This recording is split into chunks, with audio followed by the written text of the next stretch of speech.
est trouvé. Alléluia. La Bible est en train de dire ce jour-là dans la piscine de Bethesda. La Bible dit il y avait un ange qui descendait.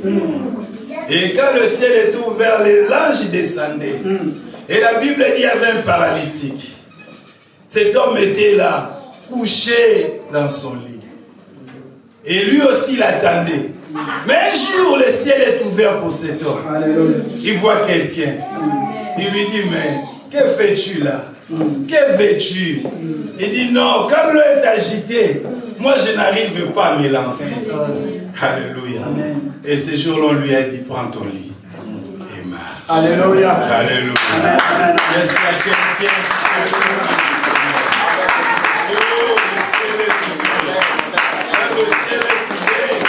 Aller ton lit et tu vas marcher, tu vas. Alléluia. Est-ce qu'on peut prendre place? Que Dieu nous bénisse.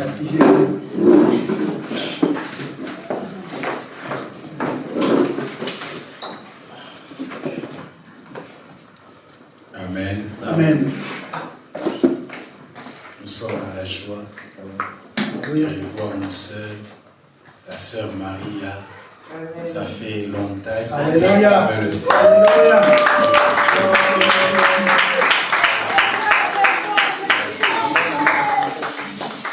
Et la sœur Nancy aussi. Est-ce qu'on peut acclamer?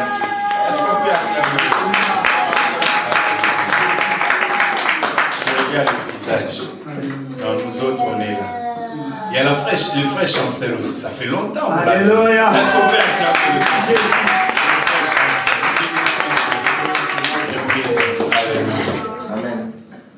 Nous sommes en train de parler de soyons motivés si nous voulons le ciel. J'ai 45 minutes devant moi. La fois dernière, nous avons parlé, nous avons défini. Et le deuxième point, c'est le changement. Le premier point, c'était la définition. Le deuxième point, c'est le changement. L'homme de Dieu, si on peut lire Matthieu 4, 17. C'est lui qui est motivé pour le ciel. Il doit vivre le changement dans sa vie. Alléluia. Matthieu chapitre 4, verset 17. Si vous y êtes, nous lirons ce qui suit. Dès ce moment, Jésus commença à prêcher et à dire, répentez-vous, car le royaume des cieux est proche. Alléluia. Amen. Répentez-vous car le royaume des cieux est proche, les changements. Quelqu'un bien-aimé qui est motivé pour le ciel, il vit les changements dans sa vie, comme je disais tout à l'heure. Et les changements, bien-aimés, nous avons trois sortes. Trois sortes ce matin de changements. Nous avons une première sorte de changement, c'est les changements, bien-aimés, des caméléons. Les caméléons, bien-aimés, changent de couleur en fonction, bien-aimé, des situations, en fonction, bien-aimé, de l'environnement. Il change, bien-aimé, de couleur en fonction aussi de son humeur. C'est-à-dire, s'il est de bonne humeur ou de mauvaise humeur, ça dépend de son humeur, il change, bien-aimé, ses couleurs. Alléluia. Et il dépend aussi de l'environnement dans lequel il se trouve. Et il y a des environnements, pourquoi lui change, bien-aimé, de couleurs dans ces environnements? Parce que les caméléons, il veut passer inaperçu. Il veut, quand il va se passer, il veut se confondre avec cet environnement-là. Que personne puisse les détecter, que personne puisse les voir. Alléluia. Amen. Et aujourd'hui, bien-aimés, nous vivons, bien-aimés, ces changements, bien-aimés, des caméléons dans l'église. Nous voyons des enfants de Dieu qui sont des caméléons. Des enfants de Dieu qui, bien-aimés, changent de couleur. En dépit, bien-aimé, des circonstances, des environnements. Quand il se trouve dans un environnement où les gens sont en train de critiquer, lui aussi il commence à critiquer. Il s'adapte à cet environnement-là. Quand il se retrouve dans un environnement où les gens sont en train de voler, lui aussi s'adapte à cet environnement-là, il commence à voler. Quand il se retrouve dans un environnement où les gens vivent dans la compromission, lui aussi qu'est-ce qu'il fait? Il s'adapte dans cet environnement-là, il vit dans la compromission. Alléluia. Amen. Les caméléons. Or, celui qui est motivé pour le ciel, il ne peut pas subir les changements du caméléon. Car si bien aimé, tu vis ces changements du caméléon, le royaume de Dieu est proche. Et ce jour-là, bien aimé, tu ne pourras pas, bien aimé, te retrouver au ciel. Tu vas aller où? Dans l'enfer. Alléluia. Et bien aimé, le deuxième changement, c'est le changement du serpent. Dans l'église, bien aimé, nous avons des chrétiens, des enfants de Dieu, qui sont bien aimés au milieu de nous, mais ils sont des serpents. Alléluia. Le serpent, quand il se change, il enlève juste sa peau. Ça veut dire le changement, il est extérieur, il est externe. Quand il enlève sa peau, son venin, il est toujours. Le serpent, malgré qu'il a enlevé la peau, mais il continue toujours à faire peur. Alléluia. C'est-à-dire, quand tu le vois, tu as toujours peur. Il n'a pas changé complètement. Il a juste enlevé la peau. Et aujourd'hui, bien-aimés, nous les vivons, bien-aimés, dans nos églises. Nous les vivons du jour au jour. Des enfants de Dieu qui ont juste enlevé la peau. Mais quand tu regardes, bien-aimés, dans leur bouche, ils ont encore le venin de malice. Le venin de malice. Quand il est en train de parler, tu te poses la question. Il est chrétien ou il n'est pas chrétien? Il est un enfant de Dieu, il n'est pas un enfant de Dieu. Il va à l'église ou il ne va pas à l'église? Il enlève juste sa peau. Et beaucoup aujourd'hui, ils ont juste enlevé la peau. Mais leur caractère existe encore. Leur nature existe encore. Le serpent garde sa nature, garde son caractère, mais il change, il enlève juste la peau. Alléluia. Amen. Et le troisième bien-aimé dans le Seigneur,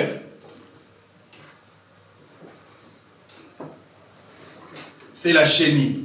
Alléluia. La métamorphose de la chenille, du papillon.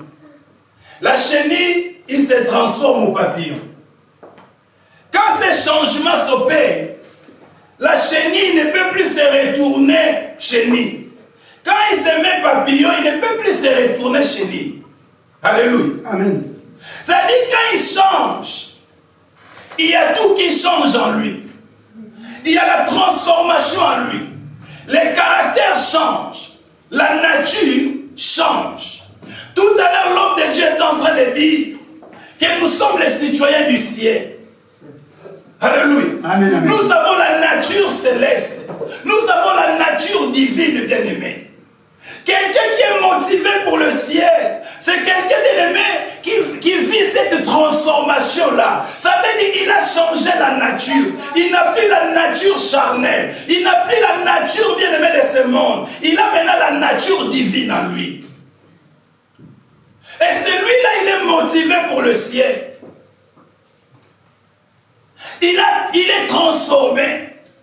Pourquoi? Parce que lui, ses yeux sont fixés vers Jésus-Christ. Et quand il regarde Jésus, il contemple Jésus, la Bible dit, il se transforme à la même image que Jésus-Christ. Et en se transformant, il n'a plus le caractère ancien.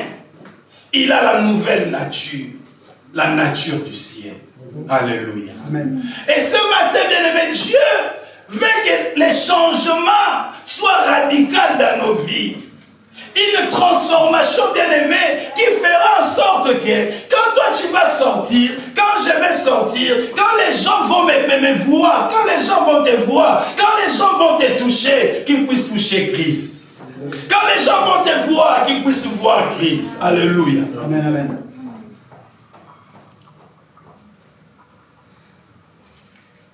Troisième point. Quelqu'un qui est motivé pour le ciel.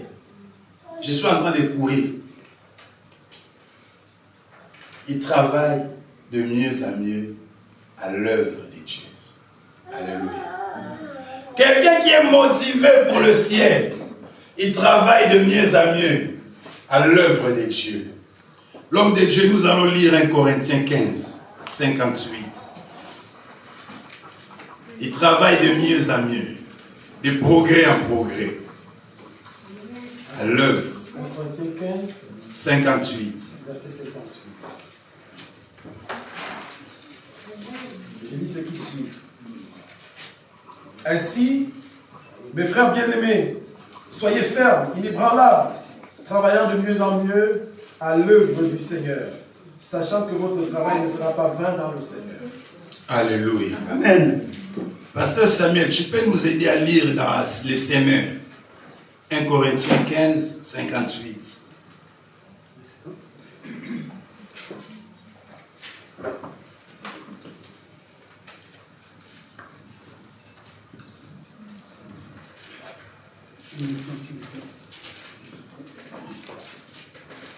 Corinthiens 15, 58. Ce qui est écrit dans la version Semeur. C'est pourquoi, mes chers frères, soyez fermes. Ne vous laissez pas ébranler. Travaillez sans relâche pour le Seigneur. Alléluia. Sachant que la peine que vous vous donnez au service du Seigneur n'est jamais inutile. Alléluia. Amen. Travaillez de mieux en mieux. Travaillez sans relâche. Quelqu'un qui est motivé pour le ciel, il travaille sans relâche. Il travaille de mieux en mieux. La Bible est en train de dire à cette personne-là qui travaille de mieux en mieux, il doit être ferme. Il doit être inébranlable. Alléluia. Amen. Et la Bible est en train de dire encore, il y a une récompense. Le travail n'est pas inutile. Le travail n'est pas vain, bien-aimé dans le Seigneur. Alléluia. Et quand on parle de la fermeté, bien-aimé, c'est la constance. Quelqu'un qui est ferme, il est constant, il est solide, bien-aimé. Quand on parle de l'inébranlable, bien-aimé, ne peut être déplacé, inamovible, fermement persistant. C'est-à-dire, quelqu'un, il est inébranlable. Il est motivé pour le ciel. Ses regards vers l'objectif. Cet homme-là, quels que soient les obstacles, quelles que soient les circonstances, cet homme, il est solide, il est bien aimé, comme on a dit la fois dernière. Il n'y a rien qui peut le faire virer du chemin. Il est sur le chemin. Il est inébranlable, fermement persistant, quelles que soient les tempêtes, quels que soient les combats. Lui, bien aimé, il ne lâche pas prise. Il est là, il continue. Quand même il reçoit des coups, il est persistant. Il n'abandonne pas. Il continue jusqu'à ce qu'il va atteindre son but. Alléluia. Jusqu'à ce qu'il travaille de mieux en mieux. Pourquoi? Pour atteindre une transformation, une perfection. Tu es en train de travailler de mieux en mieux. Tu es en train d'avancer. Tu rajoutes du jour au jour. Tu es en train d'opérer un changement. Quelque chose, tu rajoutes, bien-aimé dans le Seigneur. Alléluia. Inébranlable. Mais regardons-nous aujourd'hui. Est-ce que nous sommes fermes? Est-ce que nous sommes constants? Est-ce que nous sommes solides? Est-ce que nous sommes inébranlables? Moindre situation, moindre circonstance, nous abandonnons. Nous abandonnons, nous n'arrivons pas à persister. Rien qu'une parole adressée vers vous, adressée vers toi, qu'est-ce que tu fais? Tu te replies, bien-aimé dans le Seigneur. Tu te dis non, moi je ne vais pas continuer. Inébranlable, travailler de mieux en mieux à l'œuvre de Dieu.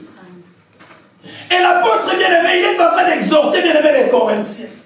Pourquoi? Pour leur dire que le travail que vous êtes en train de faire là, ce n'est pas un travail qui est inutile.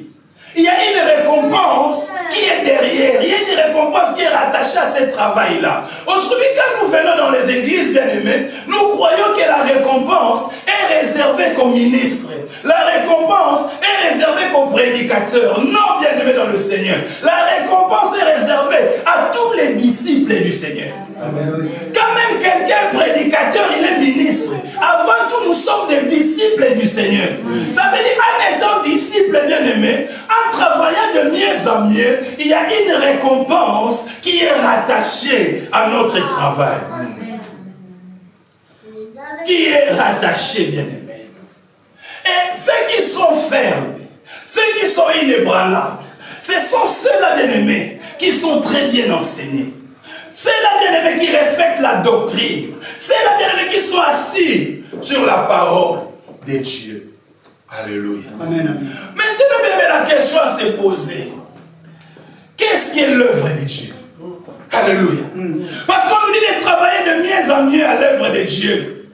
Mais l'œuvre de Dieu, bien-aimé, c'est quoi? On nous demande de travailler de mieux en mieux. Nous devons d'abord savoir qu'est-ce que cette œuvre de Dieu pour que moi je travaille de mieux en mieux. Alléluia. des questions. On pourrait dire l'œuvre de Dieu. Tout à l'heure, on a chanté. On a fait aussi l'œuvre de Dieu. On va dire, ah, on a travaillé, on a fait l'œuvre de Dion. Les protocoles, ils sont en train de faire l'œuvre de Dieu.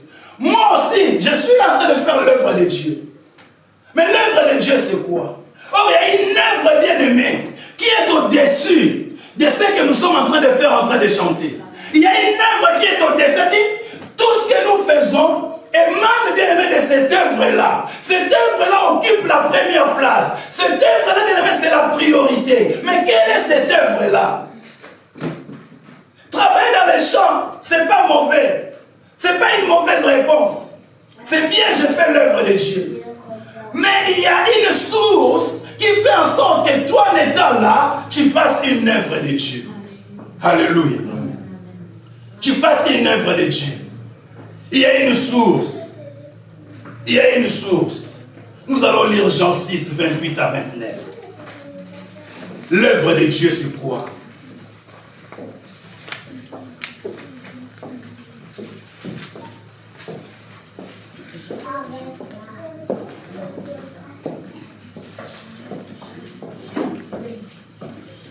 Jean 6, 28 à 29, c'est ça? Oui, homme de Dieu.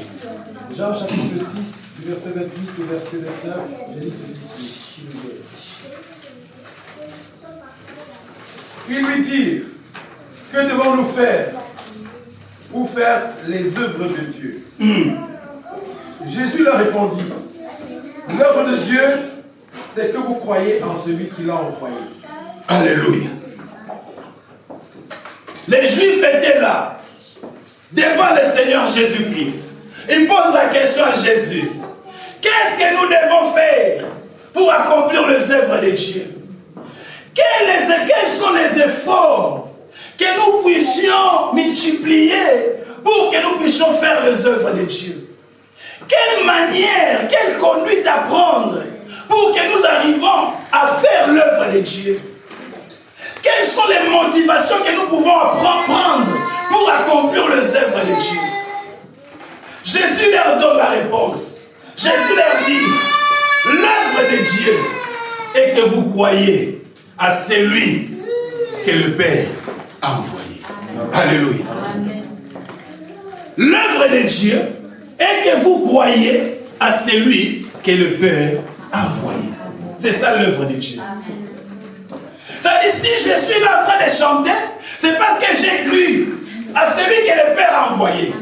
Si je suis là en train de prêcher, c'est parce que j'ai cru à celui que le Père a envoyé. Si mon frère est en train de faire son travail bien aimé de protocole, parce qu'il a cru à celui que le Père a envoyé. L'œuvre de Dieu. Croire à celui que le Père a envoyé. Il dit, mais quels sont les efforts à faire? À fournir? Bien-aimé dans le Seigneur, pour servir Dieu, tu dois d'abord croire à celui que le Père a envoyé. En cela, tu travailleras de mieux en mieux. Il y a des gens, bien-aimés, ils travaillent sans croire à celui que le Père a envoyé. Et quand tu ne crois pas à celui que le Père a envoyé, bien-aimé, le travail est vain. Tu ne fais pas l'œuvre de Dieu. Tu ne fais pas l'œuvre de Dieu. L'œuvre de Dieu d'abord, la base, le fondement, c'est croire à celui que le Père a envoyé. Amen. C'est-à-dire, s'il y a des religions qui ne croient pas à celui que le Père a envoyé et ils disent qu'ils sont en train de faire l'œuvre de Dieu, la Bible nous dit, l'œuvre de Dieu, c'est croire en celui que le Père a envoyé. C'est ça l'œuvre de Dieu. Homme de Dieu, on avance. Jean 6 toujours. Nous voulons exploiter ces livres de Jean 6. Jean 6, 30 à 33. Je lis la suite au nom de Jésus. Quel miracle fais-tu donc, lui dirent-ils, afin que nous le voyions. Alléluia. Et que nous croyions en toi. Que fais-tu? Nos pères ont mangé la manne dans le désert. Selon qu'il est écrit, il leur donna le pain du ciel à manger. Jésus leur dit, en vérité, je vous le dis, Moïse ne vous a pas donné le pain du ciel, mais mon Père vous donne le vrai pain du ciel. Car le pain de Dieu, c'est celui qui descend du ciel et qui donne la vie au monde. Alléluia. Amen. Être motivé pour le ciel. Travailler de mieux en mieux à l'œuvre du Seigneur, à l'œuvre de Dieu. Les Juifs, ils continuent à poser la question à Jésus. Jésus leur répond. L'œuvre de Dieu, c'est quoi? Celui que le Père a envoyé. Et c'est lui-même l'œuvre de Dieu qui est là. C'est lui qui les a répondu. Mais les disciples, les Juifs, ils étaient compliqués. En étant compliqués, ils posent encore la question. Il dit, mais quel miracle que toi tu fais pour que nous puissions croire en toi? Qu'est-ce que tu fais pour qu'on puisse croire que toi tu es l'œuvre de Dieu? Alléluia. Et Jésus, bien-aimé, il leur répond. Mais quand Jésus répond, quand nous lisons, Jésus n'a pas dit, vos pères, Dieu, vos pères ont mangé la manne que Dieu avait donnée. Jésus n'a pas dit ça. Ici, Jésus est en train de dire ceci. Il a dit, en vérité, je vous le dis, Moïse ne vous a pas donné le pain du ciel. Et Jésus ne leur a pas aussi dit que Moïse ne vous donnera pas le pain du ciel. Ou Dieu ne vous donnera pas le pain du ciel. Il dit, Dieu vous donne le pain du ciel. Est-ce que nous comprenons déjà la nuance qui est ici? C'est-à-dire, il y a le passé et il y a le présent. Dieu vous donne. Il vous donne maintenant. C'est maintenant qu'il vous donne le pain du ciel. Et ce pain du ciel-là, il est devant vous. C'est lui qui vous parle. Le pain du ciel. Et les Juifs bien-aimés, ils commençaient à réfléchir. Mais cet homme, c'est pour ça que la Bible dit, bien-aimé, il y a pas un homme qui a parlé comme Jésus. Amen. Jésus, il est incomparable. Alléluia. Jésus, il est inégalable. Ils ont réfléchi. Ils ont vu que mais ça devenait intéressant. Ils ont vanté la main. Or, la main, c'était juste pour satisfaire les besoins qui étaient physiques. Or, cette manne-là n'était que pour une nation israélienne. La manne n'était pas pour le monde entier. La manne était juste pour eux, Israël, une nation. Mais Jésus-Christ, il est en train de leur faire comprendre déjà sa motivation d'être sur la terre, sa mission d'être sur la terre. Si je suis sur la terre, c'est parce que le Père m'a envoyé pour vous donner le pain. Ce pain-là, il donne la vie à Israël et il donne la vie au monde entier. C'est-à-dire, il voit que non, c'est intéressant. Ça commence à devenir intéressant. Et Jésus, il a fait comprendre que ce pain-là, que le Père vous donne là, a une valeur au-delà de la manne. Ça a une valeur au-delà. Bien-aimé dans le Seigneur, vous savez, quand on parle bien-aimé de ces choses, ils viennent à Jésus poser cette question. Pourquoi? Parce que le problème qui se pose là, c'est le problème de la faim. Aujourd'hui dans le monde, c'est le problème. Nous avons faim, nous avons soif. Et Jésus continue à les répondre. Jean 6 encore, 34 et 35. Vous savez bien aimé, quand nous prêchons, nous exhortons, en même temps nous enseignons. Alléluia. Parce que des fois quand nous parlons enseignement, nous voulons enseignement. Mais si tu ne tires pas l'attention, quand nous prêchons, nous sommes en train d'enseigner. Alléluia. Amen. Quel que soit 45 minutes, mais nous donnons un enseignement qui reste. Jean 6, 34 à 35. 34 à 35, je lis ce qui suit. Ils lui dirent, Seigneur, donne-nous toujours ce pain. Jésus leur dit, je suis le pain de vie. Alléluia. Celui qui vient à moi n'aura jamais faim, Et celui qui croit en moi n'aura jamais soif. Alléluia. Bien-aimés dans le Seigneur, Jésus leur dit. Mais maintenant nous voyons, les Juifs ils croyaient que les pains étaient quelque part. Que Jésus allait prendre ces pains-là, leur donner. Ils croyaient que les pains étaient dans une boulangerie. Que Jésus allait dans cette boulangerie-là, prendre ces pains, venir leur donner. Or, les pains n'étaient pas dans la boulangerie. Les pains n'étaient pas quelque part. Les pains étaient là présents. Les pains étaient là présents. Mais le problème des Juifs, ils n'avaient pas l'attendement spirituel. Bien-aimés dans le Seigneur, tout ce que nous faisons est spirituel. Si nous n'avons pas l'attendement spirituel, nous n'allons pas recevoir, bien-aimés, grandes choses de la part du Seigneur. Il y avait des choses intéressantes. Il y avait des choses spirituelles. Jésus il était en train de leur faire comprendre, de différencier déjà le besoin physique avec les besoins spirituels. Mais les Juifs ne comprenaient pas. Et ils étaient assis toujours sur les manger, les boire.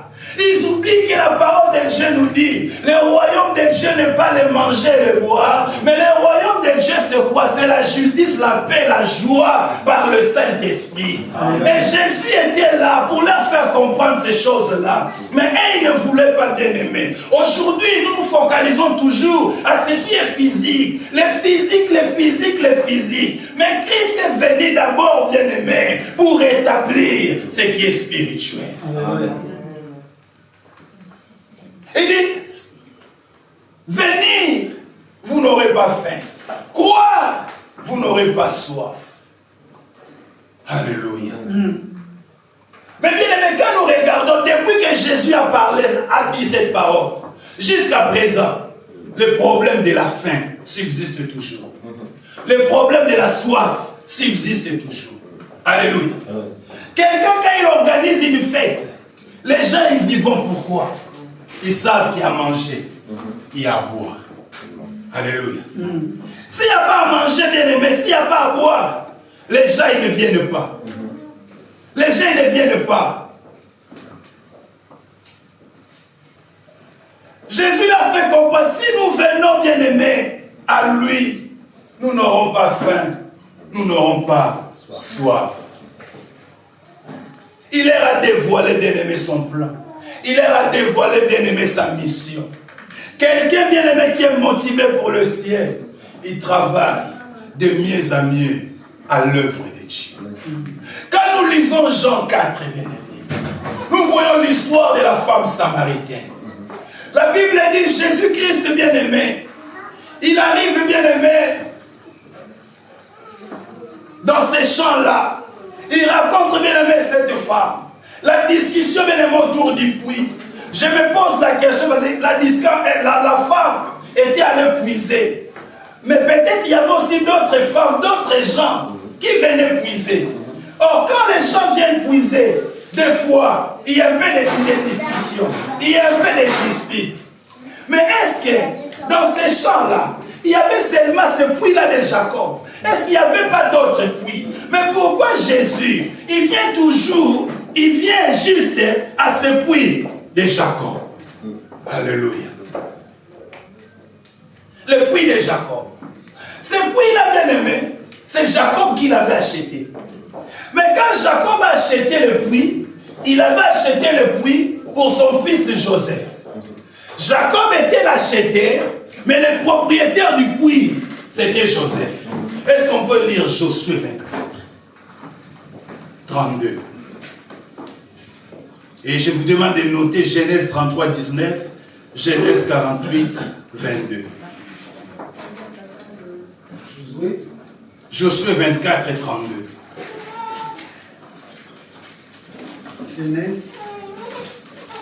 Genèse 33, 19, Genèse 48, 22. Josué 24, 32. 32. Je lis ce qui suit.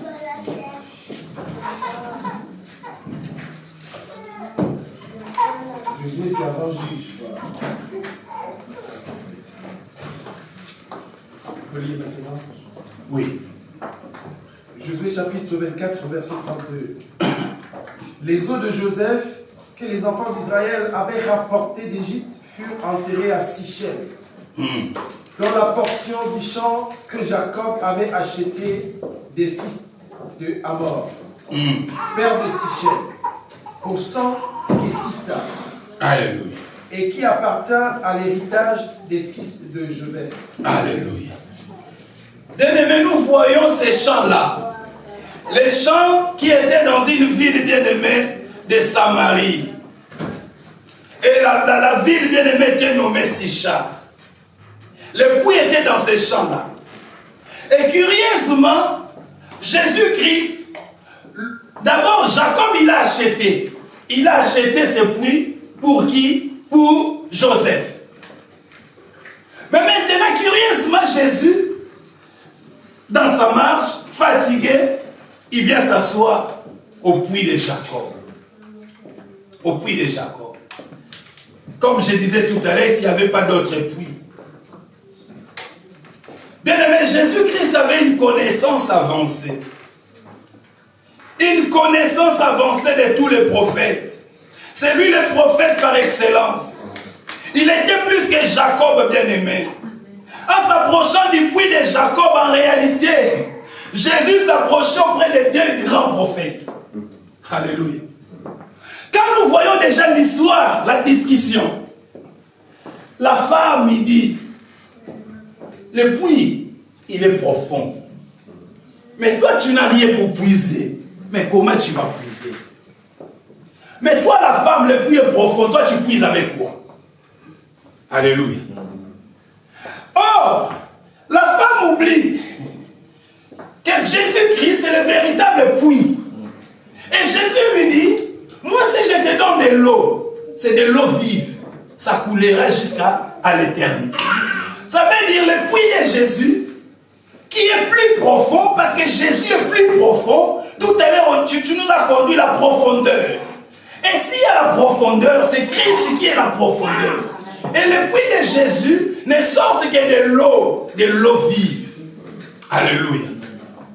Et Jésus, en réalité, bien-aimé, quand il s'approchait auprès de ce puits, c'était pour, bien-aimé, rencontrer le deux grands prophètes. Raison pour laquelle la femme samaritaine n'avait pas pu lui donner de l'eau. Parce que Jésus lui-même, bien-aimé, je disais, il était le puits. Le puits, et il était profond. Et en lui, c'était de l'eau vive, bien-aimé, dans le Seigneur. Et les deux grands prophètes que Jésus est venu voir prophétiquement, c'était Jacob et son fils Joseph. Alléluia. Pourquoi Jésus-Christ est allé voir Jacob et Joseph? Parce que, bien-aimé, prophétiquement, nous voyons cette histoire. La femme samaritaine dit à Jésus que les Samaritains avec les Juifs, nous ne nous attendons pas. Il y a des conflits, il y a des problèmes. Pourquoi toi tu viens me demander à boire? J'ai la haine contre les Juifs. Je suis jalouse contre les Juifs. Il y avait un problème. Et ces problèmes-là, Jacob et Joseph n'ont pas pu résoudre ces problèmes-là. Et Jésus-Christ bien-aimé, sa mission, bien-aimé, la Bible nous dit, Jésus est venu réconcilier. Si nous voyons, bien-aimé, Jésus quand il est arrivé, qu'est-ce que Jésus a fait? Jésus a réconcilié les Samaritains avec les Juifs. Alléluia. Amen. Et la Bible est en train de dire, quand nous lisons 2 Corinthiens 5, à partir des versets 18 et 20 par là, nous faisons fonction d'ambassadeur. Dieu nous a donné une fonction de réconcilier. Alléluia. Il y avait un conflit que Jacob et Joseph n'ont pas pu régler ce conflit-là.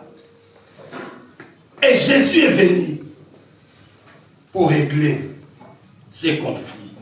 Jésus est venu bien pour donner des solutions.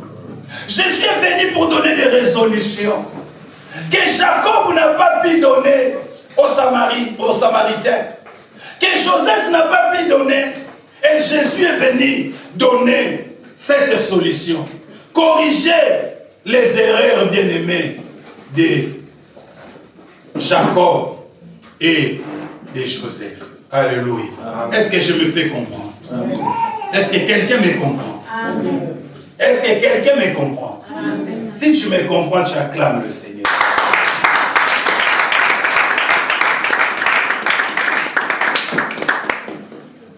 Bien-aimé, Jésus parlait des choses spirituelles.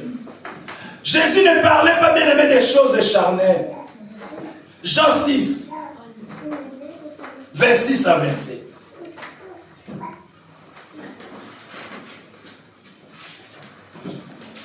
Jean chapitre 6, 26 à 27. Nous allons lire ce qui suit.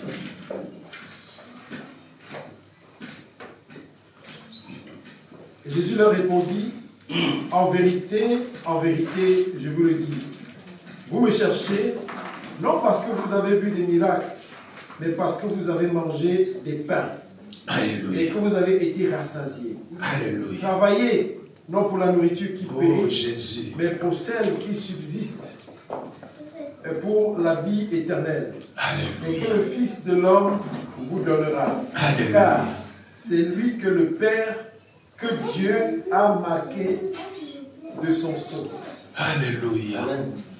Jésus leur dit, vous me suivez parce que vous avez mangé, parce que vous étiez rassasiés. Mais vous ne me suivez pas pour la vie éternelle. Bien-aimé, c'est le problème aujourd'hui dans ce monde. Le monde, bien-aimé, a besoin. Le monde a soif. Le monde a faim. Et la Bible est en train de dire ceci. Quand cette femme bien-aimée dans le Seigneur a eu la compréhension, qu'est-ce que cette femme a fait? Elle est allée dans le village. Elle a dit aux autres, venez voir. Un homme j'ai rencontré. Cet homme m'a dit la vérité de ce que je suis, de ce que j'étais. Alléluia. Bien-aimé dans le Seigneur, c'est lui qui est motivé pour le ciel. Travaille de mieux en mieux. On travaille de mieux en mieux à l'œuvre de Dieu, c'est quoi? C'est aller, bien-aimé, annoncer, témoigner Jésus auprès des païens, auprès de ceux qui ne le connaissent pas. C'est lui qui est motivé pour le ciel. Il travaille à l'œuvre de Dieu. L'œuvre de Dieu, c'est gagner les âmes. C'est ça, bien-aimé dans le Seigneur. Si nous sommes motivés pour le ciel, la Bible est en train de dire, bien-aimé, le monde a besoin, le monde a faim, le monde a soif. Quand nous lisons Amos 8 à partir du verset 11, la Bible dit, je donnerai la faim, mais la faim, la soif, ça ne sera pas pour des choses physiques, le manger, le boire, mais la faim, la soif de la parole. Le monde a soif, bien-aimé, de la parole. Le monde a besoin de la parole. Quand nous lisons Luc 10, bien-aimé, 19, nous voyons Zachée. La Bible dit, Zachée, bien-aimé, il avait tout. Zachée, il était le publicain. Zachée ne pouvait pas s'approcher de Jésus. Il avait tout ce qu'il fallait. Il avait l'argent, il avait le matériel, il avait l'autorité, il avait le pouvoir. Mais malgré tout ce que Zachée avait, la Bible dit, Zachée a manifesté la soif. Zachée, bien-aimé, avait un vide, malgré tout ce qu'il avait, malgré son argent, malgré son autorité. Le monde, bien-aimé dans le Seigneur, est malade. Le monde a faim. La Bible dit, vous connaîtrez la vérité. La vérité vous affranchira. Jean 8, 32. C'est-à-dire, nous, bien-aimés, qui avons connu la vérité, c'est à nous maintenant. Nous avons connu la vérité. Nous avons connu que Christ est venu sauver l'humanité entière. Nous avons connu que Christ est venu sauver l'homme du péché. Mais qu'est-ce que nous faisons avec cette vérité, bien-aimés dans le Seigneur? Qu'est-ce que nous faisons avec cette vérité? Cette femme, quand elle a reconnu, qu'est-ce qu'elle a fait? Elle est partie annoncer aux autres. Et la Bible dit, les autres, qu'est-ce qu'ils ont dit?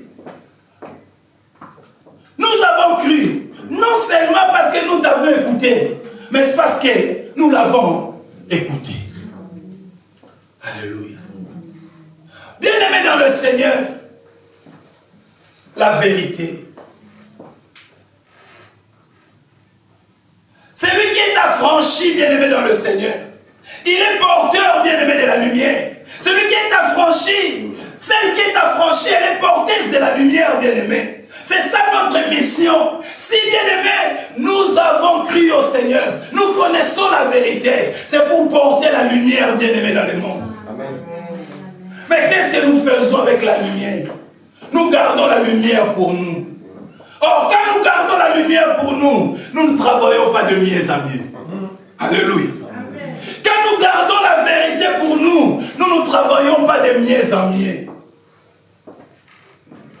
Travailler de mieux en mieux, c'est témoigner Jésus-Christ de Nazareth. Témoigner le Seigneur des Seigneurs. Témoigner le Seigneur de gloire bien-aimé. La Bible dit sans contredit, le mystère de la piété est grand. Dieu s'est manifesté en chair. Nous avons connu ce Dieu-là. Il s'est manifesté en chair. Et nous avons cru en lui. Et le monde bien-aimé a besoin bien-aimé. Aujourd'hui, il y a des religions bien-aimées qui imposent bien-aimé des choses. Qui imposent des choses bien-aimées, des hérésies.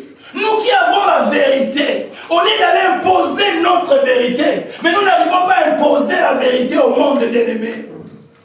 Qu'est-ce que nous faisons avec la vérité que nous avons reçue? Jésus-Christ est Seigneur. Nous connaissons que Dieu lui a donné le nom au-dessus de tout nom.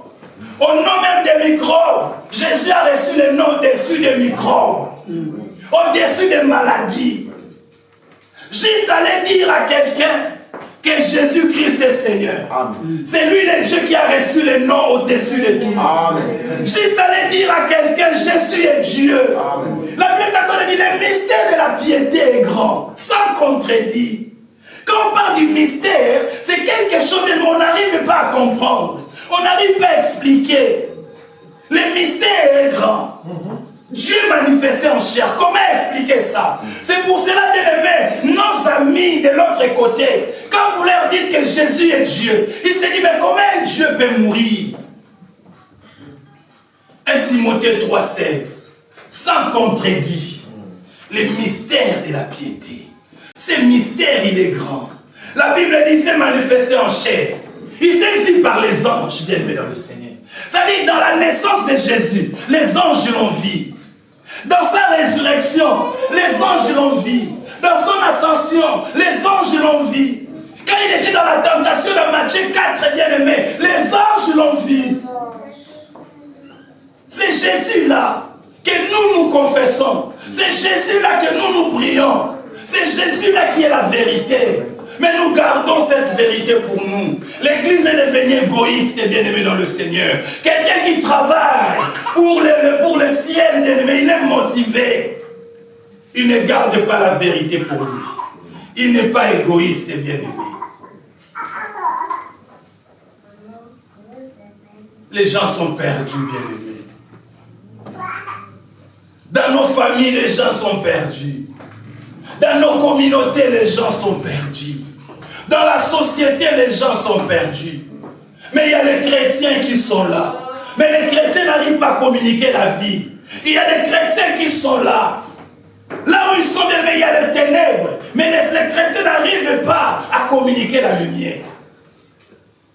Alléluia. Bien-aimé, prêcher c'est bien. Chanter c'est bien. Mais le travail de mieux en mieux, c'est aller gagner des âmes. La Bible est en train de dire ceci. Il y a une fête au ciel, une joie au ciel, si une âme s'est convertie. Amen. La Bible ne dit pas il y a la joie quand je suis en train de chanter, de danser ici. La Bible ne dit pas il y a la joie quand je suis en train de prêcher, transpirer. Mais la joie quand une âme s'est convertie. Amen. Alléluia. Amen, amen.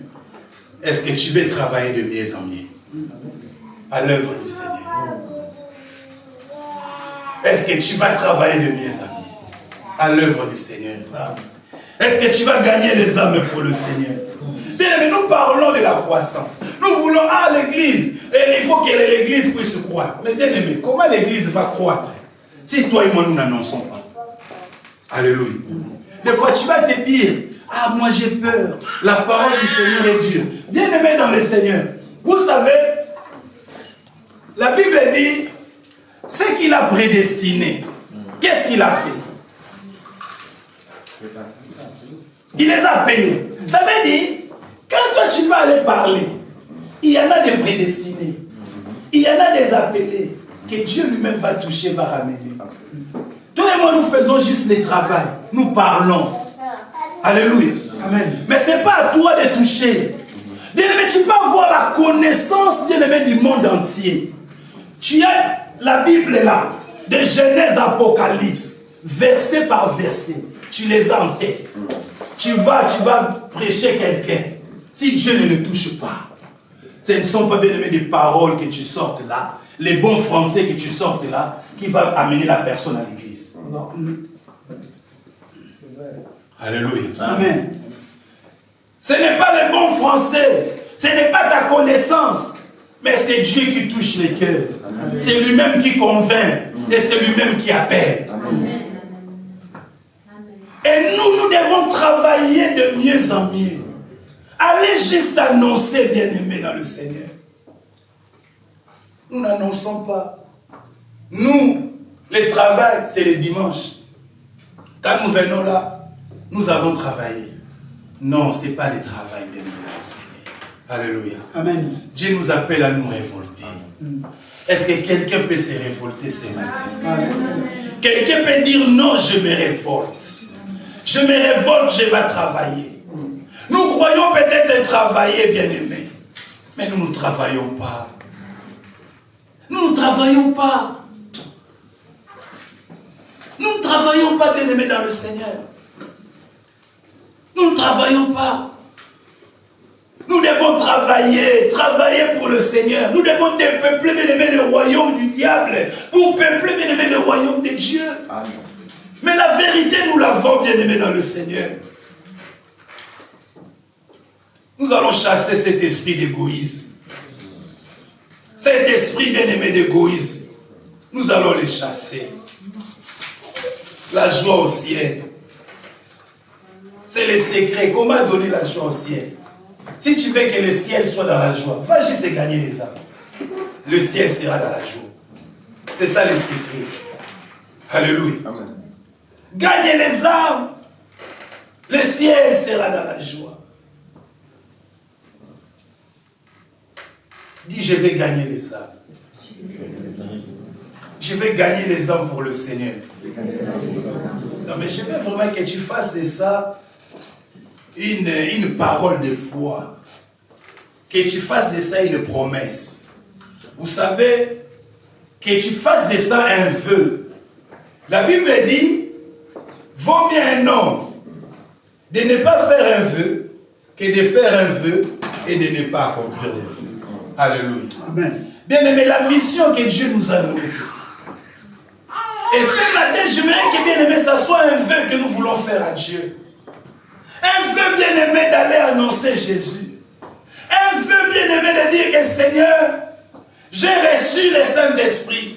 La Bible dit, vous recevrez une puissance, le Saint-Esprit. Survenant sur vous, vous serez mes témoins. Alléluia. Vous serez mes témoins à Jérusalem. Vous serez mes témoins à Judée. Vous serez mes témoins à Samarie, jusqu'aux extrémités de la terre. Est-ce que tu n'as pas reçu cet esprit? Est-ce que je n'ai pas reçu cet esprit? Regarde-toi ce matin. Est-ce que tu es témoin à Jérusalem? Est-ce que tu es témoin en Judée? Est-ce que tu es témoin en Samarie? Est-ce que tu es témoin aux extrémités de la terre?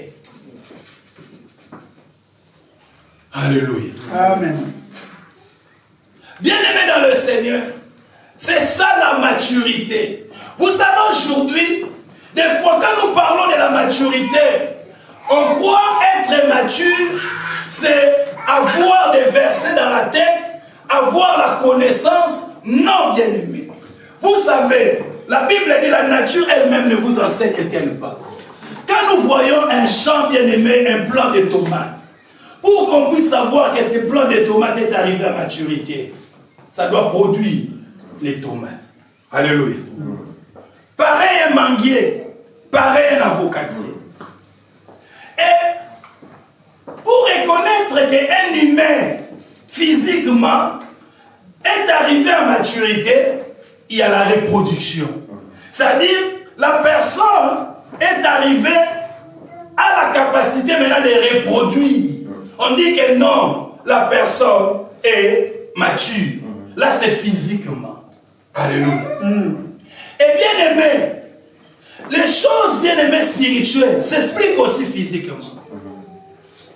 C'est-à-dire aujourd'hui, pour savoir que toi et moi nous sommes matures, Nous devons reproduire. Alléluia. Alléluia.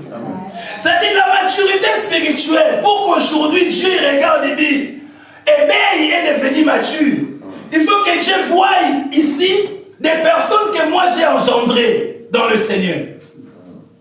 Là, je dis non. J'ai atteint la maturité. Alléluia. Amen. La maturité même, c'est porter le fruit. Oh, quand nous portons les fruits, ça veut dire que je suis en train de reproduire. Je suis en train de reproduire d'autres chrétiens. C'est ça, je suis mature. Mais regarde, nous aujourd'hui, on n'arrive pas à reproduire déjà pourquoi? Notre comportement, notre conduite, notre vie, notre manière de parler.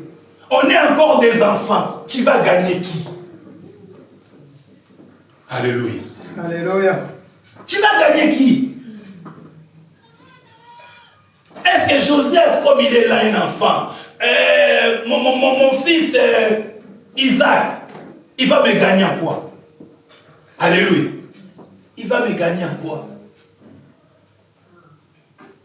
Ils sont encore des enfants. Si nous n'arrivons pas à gagner, nous n'arrivons pas même à reproduire, nous n'avons pas encore atteint cette dimension-là. Travailler de mieux en mieux, bien-aimé. Celui qui est motivé, bien-aimé, dans le Seigneur pour le ciel, c'est quelqu'un qui a la maturité. Il est mature, il reproduit. Il reproduit. Il reproduit d'autres chrétiens. Dis-toi, je vais reproduire. Dis-toi, je vais reproduire. Alléluia. Amen. Bien-aimé, imagine déjà. Moi, j'ai reproduit un seul. Il va s'asseoir là. Le frère lui reproduit un seul.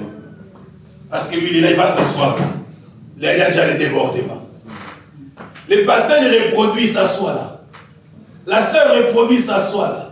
La sœur, il s'assoit là. Isaac s'assoit là, s'assoit là, s'assoit là. Frère, on va louer notre salle. Pourquoi? Parce que le champ est devenu petit. On va louer notre champ. Si aujourd'hui le champ est encore petit, parce qu'il n'y a pas la reproduction. Il n'y a pas la reproduction, bien-aimé. Comment tu veux agrandir les champs, tu ne produis pas? Alléluia.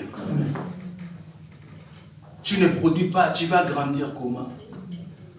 Alléluia. Regardons, bien-aimés, dans ces pays où nous sommes. Ils nous donnent les appartements. Par rapport à quoi?